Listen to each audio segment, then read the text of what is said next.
नमस्कार दोस्तों। 29 जून की एडिटोरियल डिस्कशन में हमारे जो बचे हुए आर्टिकल्स थे उनको हम इस वीडियो में डिस्कस करेंगे।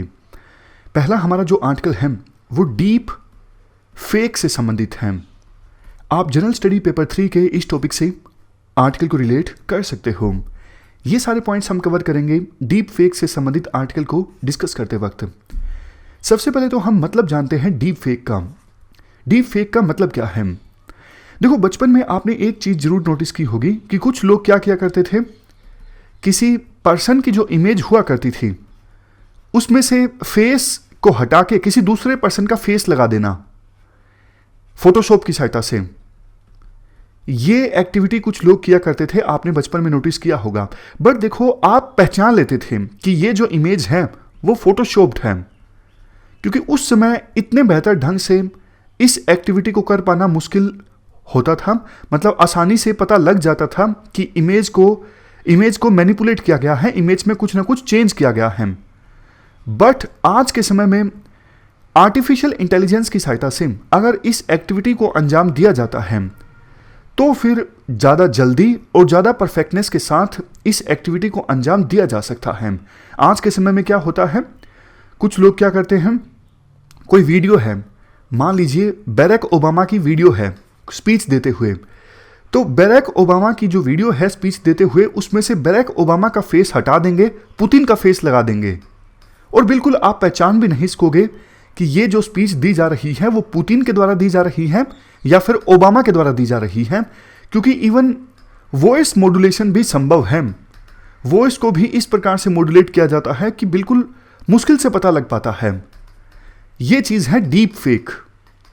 अगर कोई पूछे डीप फेक क्या है, आप कह सकते हो fabricated media based on artificial intelligence. मतलब मीडिया में मैनिपुलेशन या फिर मीडिया में फैब्रिकेशन, मीडिया मतलब इमेज या फिर वीडियो, मीडिया में fabrication based on artificial intelligence. जैसा आप इस तस्वीर में भी देख सकते हो कि ओरिजिनल फेस ये था वीडियो में या फिर इमेज में, लेकिन नया फेस ये है। काफ़ी सारे एग्जाम्पल्स ये स्क्रीन पर आपके सामने है कि पुराने फेस को हटा के नया फेस लगा दिया गया। इसके बाद राइटर कहते हैं, जैसे देखो बाकी टेक्नोलॉजीज के फ़ायदे नुकसान दोनों होते हैं, उसी प्रकार से डीप फेक के भी अपने फ़ायदे नुकसान हैं। फ़ायदों की बात करें तो फिल्म इंडस्ट्री में डीप फेक टेक्नोलॉजी का इस्तेमाल हो सकता है, लेकिन कंसर्न्स काफ़ी ज़्यादा है डीप फेक टेक्नोलॉजी से। सबसे पहला कंसर्न है, महिलाओं को टारगेट करने के लिए डीप फेक का इस्तेमाल किया जाता है। बहुत सारी जगहों पर ऐसा देखा गया है, काफ़ी सारी ऐसी वीडियोस भी देखने को मिलती हैं। एग्जाम्पल के तौर पर जो पोर्न मूवीज़ होती हैं, पोर्न मूवीज़ में पोर्न स्टार का फेस हटा के जो फेमस एक्ट्रेस होती हैं उनका फेस लगा दिया जाता है। इसके अलावा भी काफ़ी बार किसी महिला की छवि को धूमिल करने के लिए गलत इमेज में उस महिला के फेस को सुपर इम्पोज कर दिया जाता है। इससे महिला की जो इमेज है वो खराब हो जाती है। तो ये सबसे पहला कंसर्न है कि वुमेन को टारगेट करने के लिए डीप फेक का इस्तेमाल किया जाता है। दूसरा कंसर्न भी इसी से मिलता जुलता है, रूनिंग पब्लिक इमेज। ये तो मतलब जनरल पॉइंट है।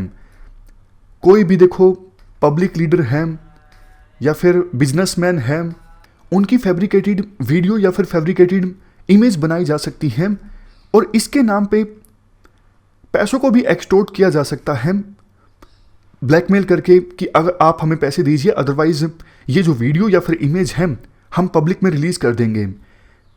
तो ये गलत है। देखो, वैसे तो जांच होने पर पता लग जाएगा कि वीडियो जो है वो मैनिपुलेटेड है, लेकिन इसमें समय लग जाता है ना। इतने में तो आपको पता है मीडिया पूरा एक कैंपेन चला देता है और वीडियो जो है सोशल मीडिया पर पूरी वायरल हो जाती है। बेशक जिसकी वीडियो है वो सफाई दे कि ये वीडियो जो है वो झूठ है, तब तक बहुत देर हो चुकी होती है। और एक चीज़ तो आपने भी नोटिस की होगी, सोसाइटी जो है वो नेगेटिव चीज़ों पर जल्दी विश्वास कर लेती है। नेक्स्ट कंसर्न डीप फेक से है।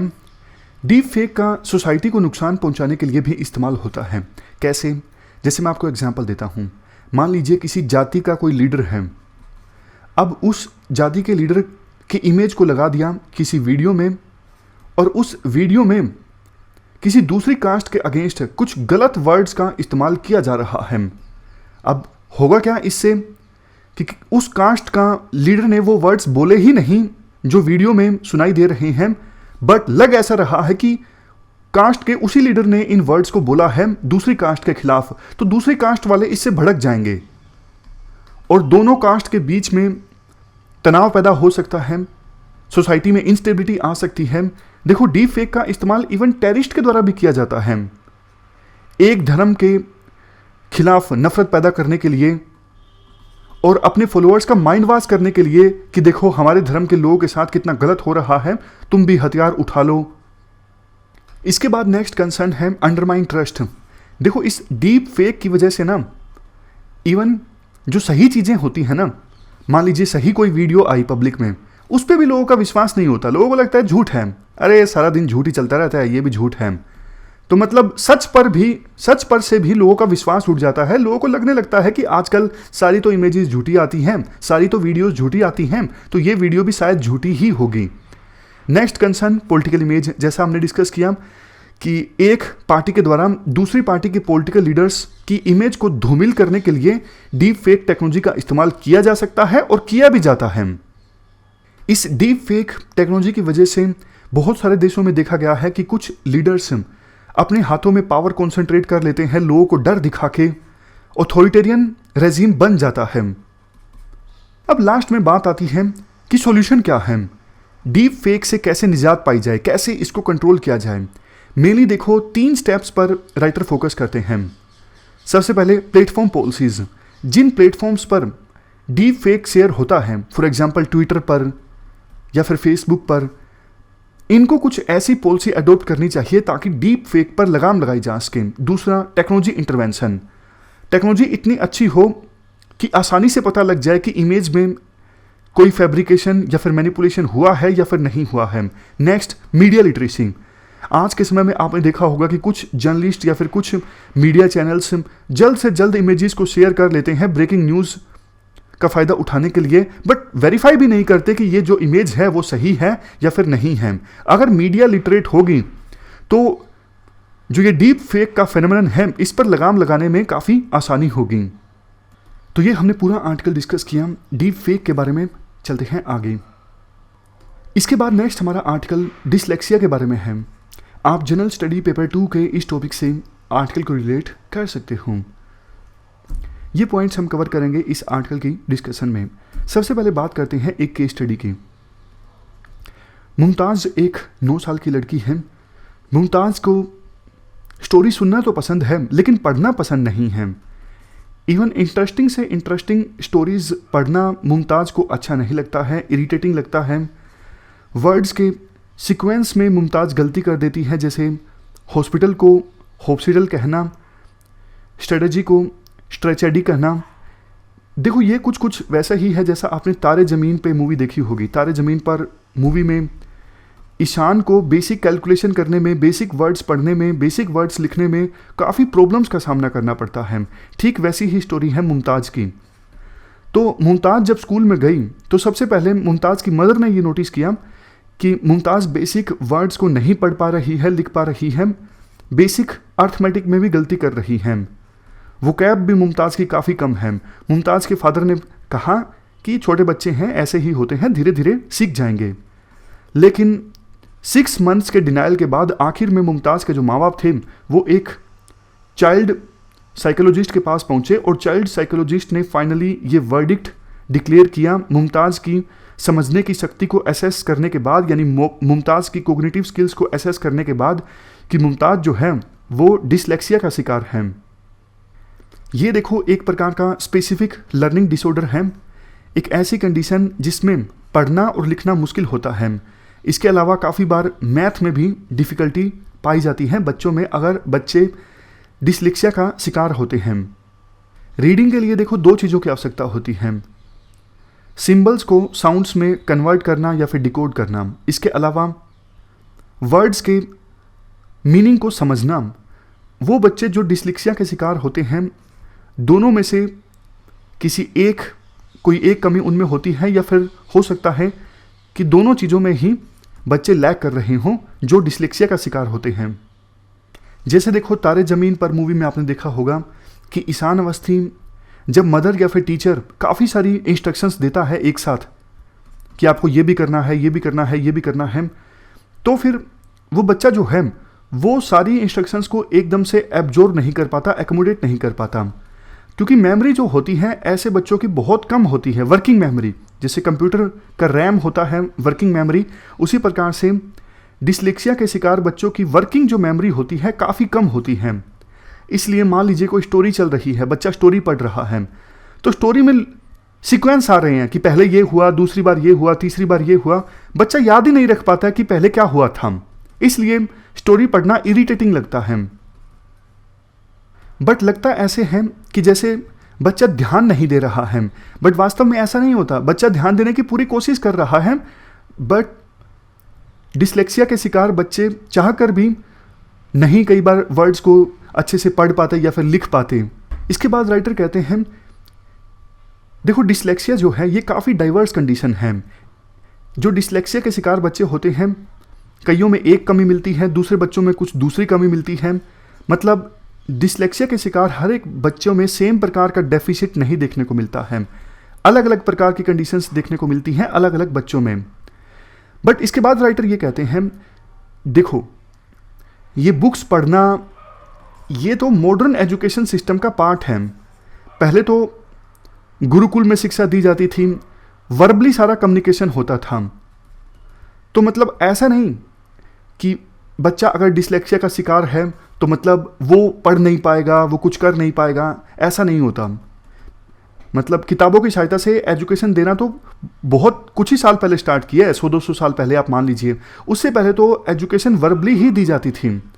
और बहुत सारे ऐसे बच्चे हैं जो डिसलेक्सिया का शिकार हैं, लेकिन उन्होंने बहुत ही ज़्यादा अचीवमेंट प्राप्त की है अपनी लाइफ में। जैसे अल्बर्ट आइंस्टीन, स्टीव जॉब्स, ये भी बचपन में डिसलेक्सिया का शिकार थे।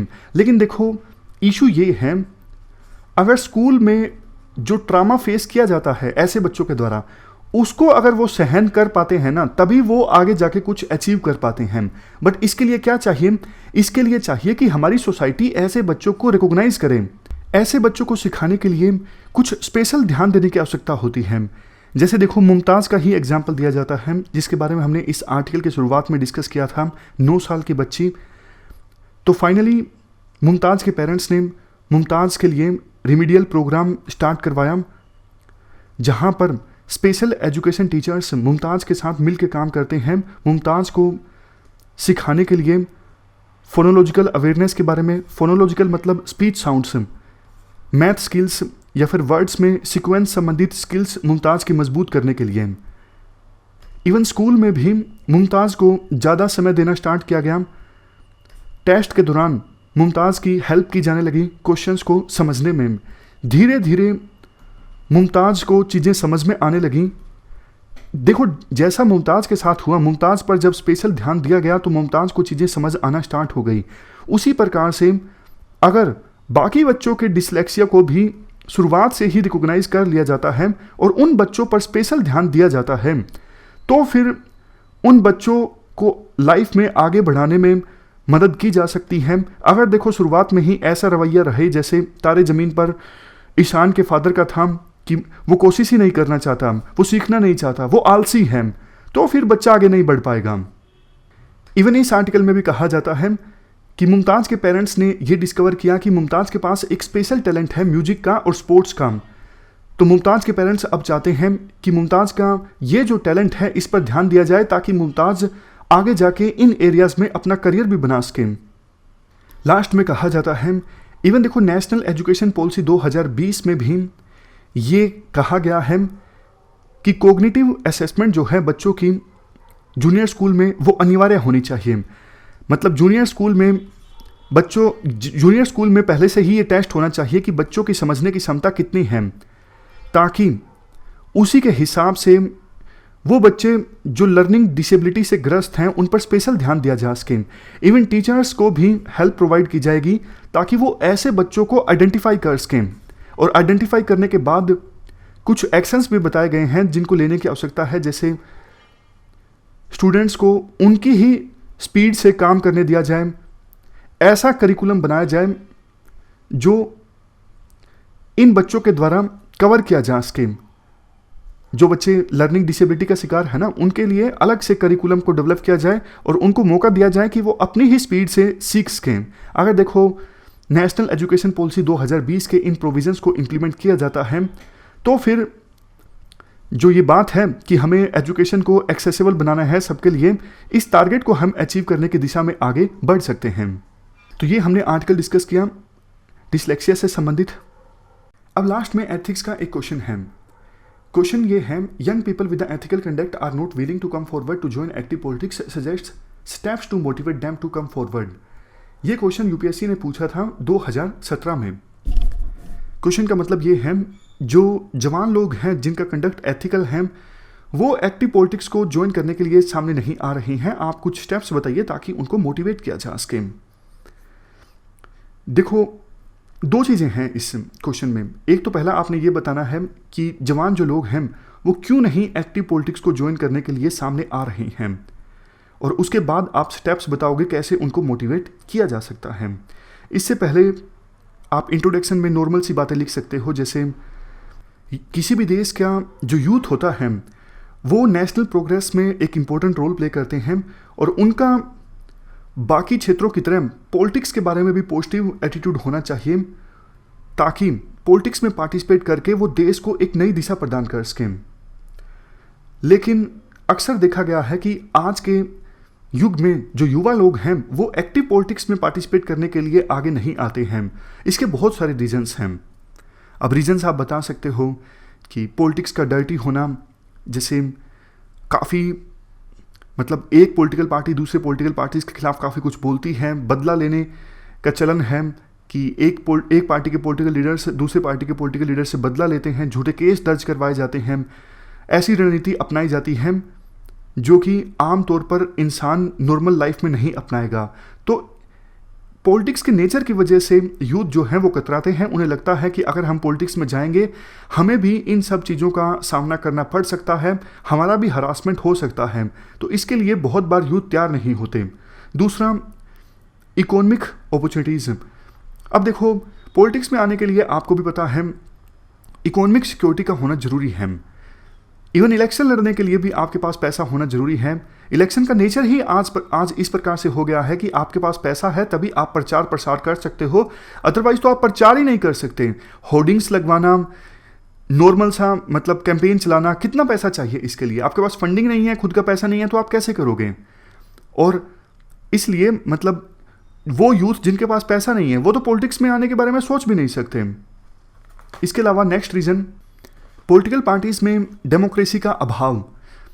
देखो जिनका पॉलिटिक्स में कोई गॉड फादर होता है वो तो जल्दी ऊपर चले जाते हैं, लेकिन जिनके आगे पीछे कोई नहीं होता वो बरसों वर्ष मेहनत करते रहते हैं लेकिन उनको पार्टी की तरफ से टिकट नहीं मिलता और वो आगे नहीं जा पाते। तो इसलिए भी यूथ को लगता है कि पॉलिटिक्स जो है वो एक अच्छी अपॉर्चुनिटी नहीं है, कोई गारंटी नहीं है कि इसमें आप सोसाइटी के लिए कुछ कर पाओगे। ये कुछ रीजंस हैं, आप अपनी तरफ से भी कुछ रीजंस ऐड कर सकते हो। मेन जो पार्ट है इस क्वेश्चन का वो ये है, आपको स्टेप्स बताने हैं कैसे यूथ को मोटिवेट किया जा सकता है आगे आने के लिए। तो इसमें देखो आप काफ़ी सारे पॉइंट्स लिख सकते हो, जैसे यूथ पार्लियामेंट्स को कंडक्ट करवाना, रोल मॉडलिंग मतलब महात्मा गांधी, नेताजी सुभाष चंद्र बोस, पंडित जवाहरलाल नेहरू, इनके बारे में लोगों को बताना कि ये भी पॉलिटिक्स में थे, इन्होंने बहुत अच्छा काम किया है। इवन इमोशनल इंटेलिजेंस का इस्तेमाल करके यूथ को अट्रैक्ट किया जा सकता है पॉलिटिक्स में, मतलब पैट्रियोटिज्म, नेशनलिज्म, ऐसी भावनाओं को अगर जागृत किया जाए यूथ में तो वो शायद पॉलिटिक्स में आगे आएँ और पॉलिटिक्स को ज्वाइन करें। नेक्स्ट पॉइंट, हेल्दी और पॉलिटिकल डिबेट्स को प्रमोट करके, इलेक्टोरल रिफॉर्म्स को प्रमोट करके, डायनेस्टिक पॉलिटिक्स को ख़त्म करके, इवन वोटर्स को भी जागरूक होना चाहिए। वो डिमांड करें कि हमारे MP MLAs पढ़े लिखे होने चाहिए, उनका कंडक्ट एथिकल होना चाहिए। इसके बाद यूनिवर्सिटी इलेक्शंस में भी रिफॉर्म्स लाने की आवश्यकता है ताकि शुरुआत से ही यूथ का इंटरेस्ट जो है पॉलिटिक्स में जगे। अभी देखो यूनिवर्सिटी इलेक्शंस जब होते हैं विभिन्न पॉलिटिकल पार्टीज इंटरफेयर करते हैं, वायलेंस होता है, पैसों का इस्तेमाल होता है, मसल्स का इस्तेमाल होता है। अगर यूनिवर्सिटी इलेक्शंस में रिफॉर्म आएंगे तो शुरुआत से ही यूथ का जो इंटरेस्ट है वो जगेगा। तो ये कुछ पॉइंट्स आप लिख सकते हो सजेशंस के तौर पर। लास्ट में कंक्लूजन में आप कह सकते हो कि देखो यूथ जो हैं वो सोसाइटी को डायरेक्शन देने का काम करते हैं। और अगर यूथ पार्टिसिपेट नहीं करेंगे, मतलब आपने वो बात सुनी होगी ना कि अगर पॉलिटिक्स डर्टी है और यूथ नहीं आएंगे तो बल्कि और डर्टी हो जाएगी। अच्छे लोगों को तो आना ही पड़ेगा ना उस गंदगी को साफ करने के लिए। अगर अच्छे लोग नहीं आएंगे तो मतलब जो बुरे लोग हैं वो उस वैक्यूम को फील करेंगे और ज़्यादा नुकसान होगा देश का। तो ये बातें आप लिख सकते हो कंक्लूजन में। तो हमारी आज की इस डिस्कशन में इतना ही है। Thank you very much for discussion.